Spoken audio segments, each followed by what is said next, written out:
Good afternoon, everyone. Thanks for joining us. We're here in the Emergency Operations Centre with our latest update on the South Bearspaw Feeder Main repair. Joining us today will be Calgary Emergency Management Agency Chief Sue Henry, General Manager of Infrastructure Services Michael Thompson, and Mayor Jeremy Farkas. We'll listen to their updates and we'll take media questions right after. Chief, over to you. Good afternoon, and thank you for joining us. I'm Sue Henry, the Chief of the Calgary Emergency Management Agency. I'm joined today by General Manager of Infrastructure Services, Michael Thompson, and Mayor Jeremy Farkas. We're here to provide an update on the Bearspaw South Feeder Main repair, the steps we're taking to protect nearby communities, and what we continue to need from all Calgarians right now. As we've discussed in our recent briefings, returning the Bearspaw South Feeder Main to service is a delicate operation that carries a risk of another break along the 14-kilometre stretch of the feeder main. As we work to return the feeder main to service, we've been planning ahead for multiple contingencies in the event of an unexpected break by implementing a community protection plan. Over the past few days, we have removed parts of the two sections of the berm along Montgomery Boulevard Northwest, installed temporary barriers along the Bow River pathway near Parkdale Boulevard Northwest between 30th and 33rd Streets. We have cleared catch basins, opened river outflows, and replaced select manhole covers with ones that allow water to drain more quickly. Over the next few days, people in the areas around the feeder main may see other activities as we put this plan into place, like an increased presence of utility teams, city work crews, the Calgary Fire Department, Calgary Police, and peace officers. Additional measures like sandbags may be deployed proactively at certain locations as needed. I want to reassure people that seeing mitigation activities in their neighborhoods, that this isn't about expecting another break, but it's about being prepared for one. We are not waiting and we are not taking chances. Every decision we are making and every plan we have is centered around protecting the community. We always advise businesses and communities to be prepared for any eventuality when it comes to an emergency. An emergency action plan can reduce the impact of an emergency situation. Making a plan will ensure that you and your family members know what to do and who to call. Lots of planning resources are available on calgary.ca/getready. I'd also like to encourage Calgarians to download the Alberta Emergency Alert app. As mentioned before, there are two types of notifications, and downloading the app allows you to receive localized alerts like we issued on January the 7th. These are non-life safety alerts, however, provide important information and actions that you can take to help us with a circumstance that's occurring in the city. While we are still making good progress on the Bearspaw South Feeder Main and bringing it back into service, the work isn't complete, and we still need every Calgarian to do their part to save water. Yesterday's water use was 505 million litres. This is an increase from the day before. We really need to get into that green zone of water sustainability below 485 million litres per day. Even in the yellow zone, our system is under strain, which doesn't allow our system to operate safely or maintain our emergency reserves. We all need to aim to save 25 to 30 litres per person per day to make sure that we have the water we need for firefighters, hospitals, and homes. Easy ways to do that include reducing the number of times you flush a toilet, taking a shorter shower, and running your dishwasher or washing machine only when you have a full load. These may seem like small everyday actions, and they are, but when 1.7 million people do them, the impact is huge. We've had a lot of questions about water use and the largest areas of use.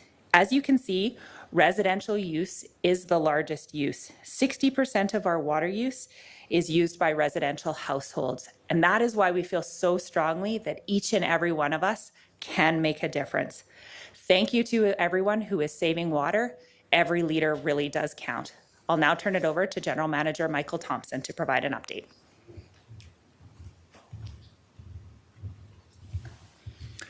Thank you, Chief Henry. I'm Michael Thompson, General Manager of Infrastructure Services for the City of Calgary. I'd like to start off today by providing an update on the repair site and the return to service plan. Over the weekend, we continued refilling the feeder main with 22 million liters of water, equivalent to approximately 9 Olympic-sized swimming pools.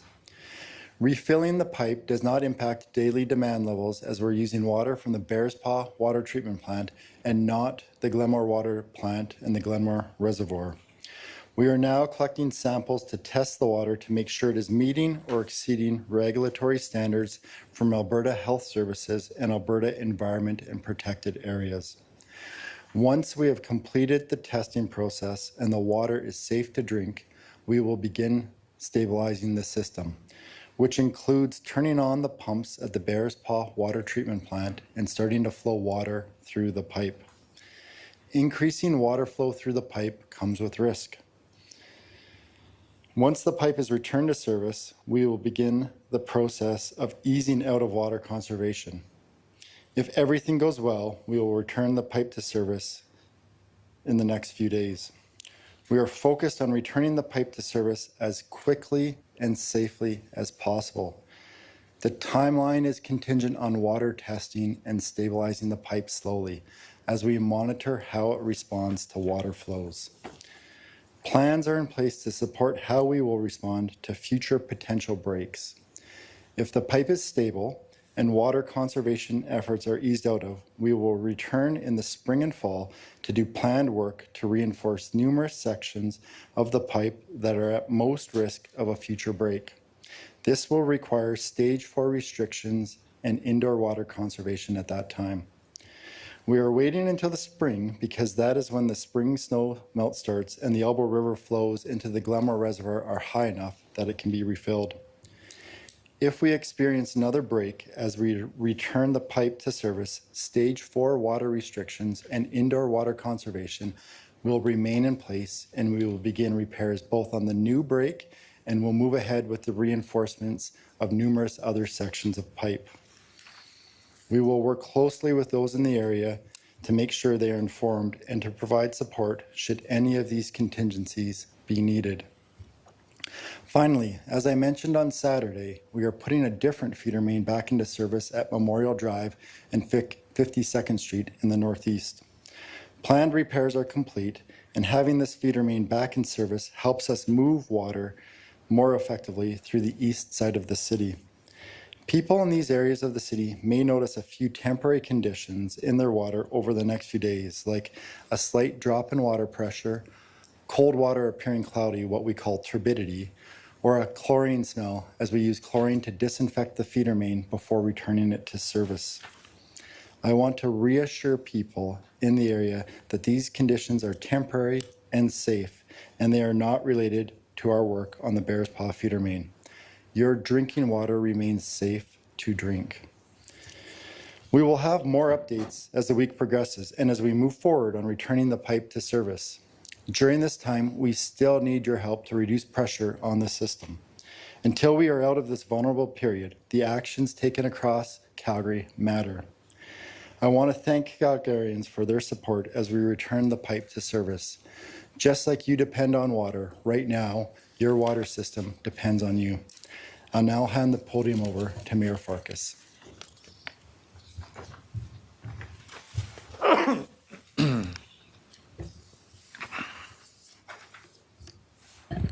Thank you, GM Thompson, Chief Henry. I'm privileged to be joined by my colleague, Councillor Kelly, as well as we've been regularly engaged with council members over the course of the weekend. Good afternoon, Calgarians. We are almost through this. I want to start with a very simple thank you. Thank you to everyone who has made real efforts to cut back on water use over the past few weeks. We know that this has been frustrating, and we know that it feels unacceptable that a city like Calgary is even having this conversation. But it's because of your diligence, because of the around-the-clock work of our crews, and because City Council has been fully focused on this every single day, that we are making progress. Now, as we look ahead, we need to be very clear. We are not out of the woods yet. As we refill this pipe and bring it back up to pressure, there is still a real chance that we could see another break. And that's why, Calgary, we still need you. Even if it feels like we're close, and we are, we need you to stay in conservation mode for just a little bit longer. Because every liter we save right now gives our crews more time and more room to stabilize the system. And it helps protect things like fire response, like hospital capacity, and our ability to respond if something goes wrong.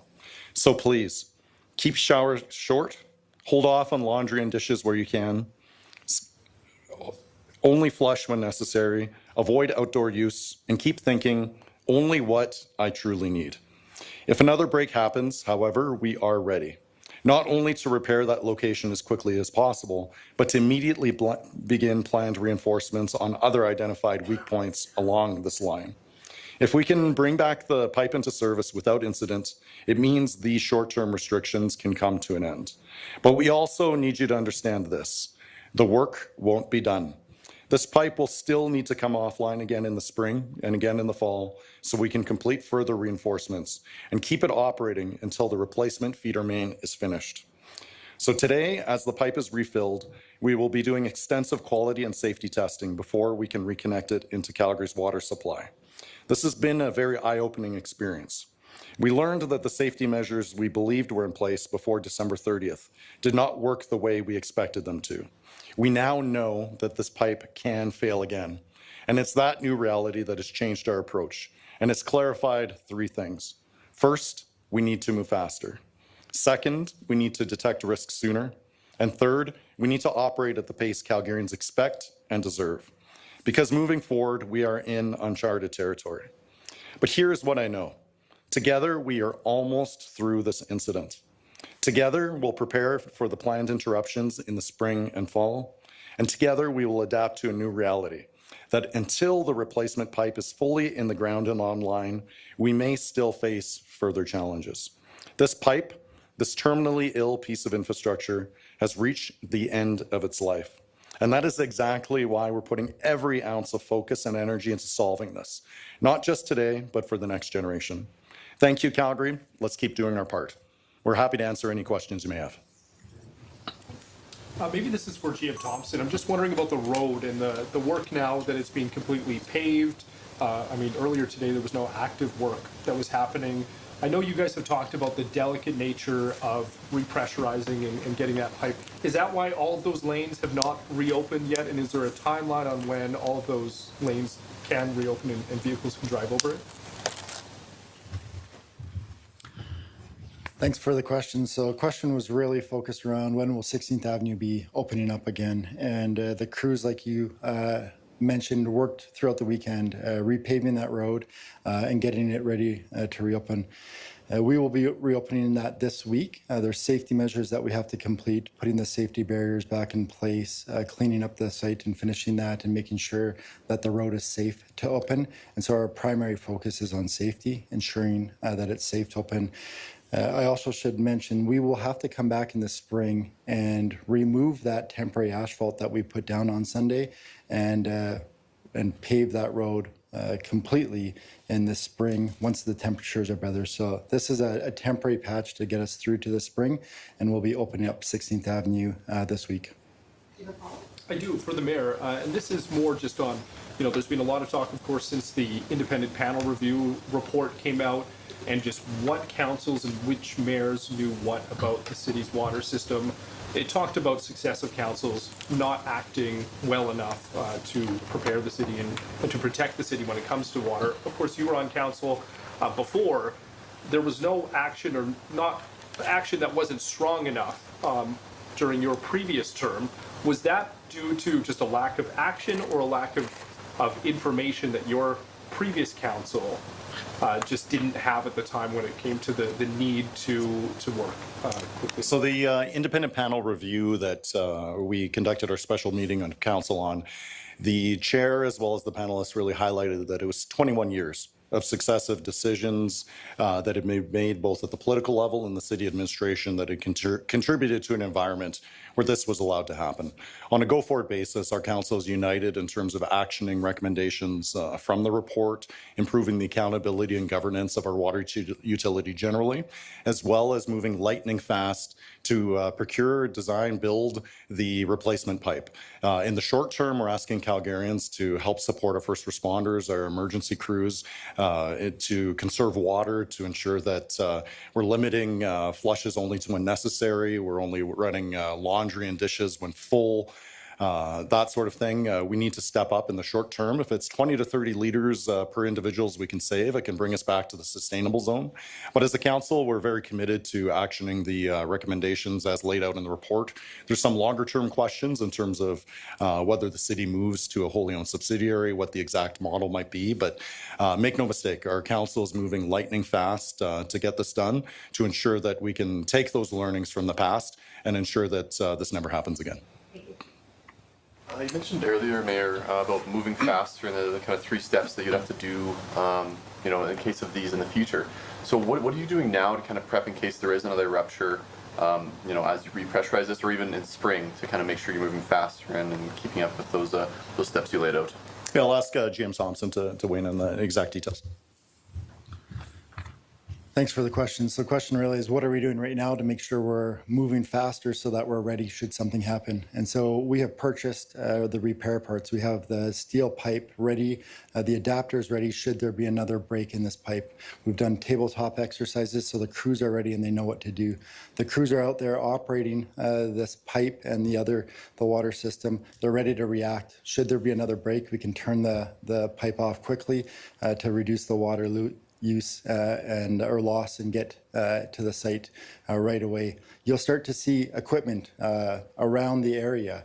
We've got large pieces of equipment. Again, we're not expecting something to happen, but should something happen, we're prepared to move as quickly as possible to fix that emergency break and at the same time do those additional repairs that I talked about. If the system, we turn it back on and it's stable and we're able to get to the spring without a break, we will have to take this pipe out of service in the spring to do those additional repairs at that time. So we are ready to move. We're ready to act. We do not need anything. We're focused on action right now and moving forward as quickly as possible. As far as the timeline, I know early next week, or early this week, I guess now, has been kind of the set timeline for when things will get, less restrictions, running water. Is there a best case scenario, worst case scenario as far as like the timeline you give me? I know you can't give me, Wednesday at noon, but can you give me some idea, people curious about when those water restrictions will lift? Yeah, great question. We don't, and the question is really around what the timeline looks like. Our focus is on safety. And so making sure that the water is safe to drink. We're filling the pipe right now. We have to test the chlorine levels in the pipe, make sure that they're sufficient to support safe return to service. And then we sample the water and we have to send that water to the lab, make sure it's safe. And then we slowly start to turn the pump on and bring the system online and stabilize the system. So I can't give you an exact timeline the next 12 hours looks like. I can tell you it will be over the next few days, but our focus is on safety and making sure we're safe, that we have safe drinking water, and we're safely restoring this pipe back into service. Thank you. Mayor, Councillor Wyness released a statement last night that was critical of the independent panel report. She said it took too long to come out, it did not provide enough new information on top of the existing reports that Council had already seen. What's your response to her view that the significance of this independent panel report was overstated? Thank you for the question. And as mayor, I really welcome a robust conversation and debate from my council colleagues on how we can learn from the past to ensure that this never happens again. As far as the timing, my understanding is that this independent panel report was initially set for later this year, so the timing was actually an acceleration of the process. I'm very grateful to Chair Kiefer as well as the panel authors to accommodate this timing. Obviously, there's some debate and discussions in terms of resourcing, timing, how the recommendations are implemented. But at the end of the day, our council is very united in terms of wanting Calgary's water utility to be accountable, to be well run, cost effective, safe. We are absolutely committed to doing absolutely everything that is necessary to ensure that Calgarians can rely on our water utility and ensure that that service is safe and reliable. So I look forward to continued discussion with my council colleagues on this. And the last thing I'll offer on that is it really does help to have an independent set of eyes. The previous reports were internal reviews, largely city staff checking their own work. And I think there's a tremendous amount of value from Chair Kiefer as well as his panelists. Look, these are individuals who collectively have 2.5 centuries of experience running high-performance organizations, pipeline companies, public utilities. It's very good for us as a council to take a trust but verify approach to make sure that we have that external advice checking our work, and it really reinforces the urgency. Our council is working at lightning speed to support our administration in the execution of not just the immediate response and getting the water service back up to speed, but also the medium-term fix, which is the build out of the replacement pipe. We've committed to an unprecedented $1.1 billion in spending for water utility in the previous budget adjustments. We're committed to not just fixing the pipes, but also the governance and accountability systems going forward. So very much looking forward to that debate and really welcome the participation of every member of council, because at the end of the day, we all want the same thing. We want to make sure that our water is safe and reliable, and it's toward those ends that I really welcome that conversation. You mentioned working at lightning speed. One of the concerns that Councillor Wyness mentioned in her statement was council being pressured to act without doing proper due diligence first. Is council trying to move too quickly on these recommendations? There's no such thing as moving too quickly on getting Calgary's water supply back to safety and reliability. We've known that this is a ticking time bomb underneath our streets. This Bearspaw Feeder Main is terminally ill. We have to do everything that we can to rally as a corporation, but also as a community to support this work. As we look at ways to reduce the timeline of construction, there may be more short-term disruption that's necessary. We need to work hand in hand with the community and affected businesses every step of the way so that we can stick the landing on this mega project. The buck stops with us. We are ultimately responsible and accountable as this council. We're committed to doing absolutely everything necessary to ensure that we solve this for good, not just for next week, not just for next year, but for the next 100 years. Our council is tasked, rightly or wrongly, with solving this once and for all. We cannot afford to continue to pass the buck. So no, there's no such thing as moving too quickly on this. Calgarians need to know that their water supply is safe and reliable, and this is what our council is committed to doing. Thanks. Time for a couple last questions. Maybe for Chief Henry. We noticed that the consumption is going up and down, one day over. Are you noticing a pattern? Are you noticing something that is explaining why, one day we have like, less than 5 million and then the other day we go up? Do you see something like that? There is nothing evident for us of why the consumption goes up and down each day. The only thing is the use that our citizens are using. So that's why we're continuing to tell folks, please help us save 30 litres, take those shorter showers, only flush when necessary, and only run those loads when they are full. Has it been any reports on, the strain of the water restriction on the fire department or some other emergency departments? So as we've talked about before, the 485 million litres puts us in a strained level, and it means that our system is working really hard, which is why we want that target to sit at 485. So far, we've been lucky. The Bearspaw plant is continuing to operate. It's continuing to do very well. We're able to do small pieces of maintenance on that plant, but we are drawing down on the amount of water that's available in the Glenmore Reservoir for us into the future. So we need to make sure that we're saving as much water as possible, that we're protecting that Glenmore plant, and the way to do that is to reduce our water usage. Daniel, did you have a question? Nope. Global? Anyone else? I think that's a wrap for today. Thank you very much for coming. If you have any follow-up questions for the media or any for media relations or fact checking, please just reach out to us. We'll be happy to help. Thank you.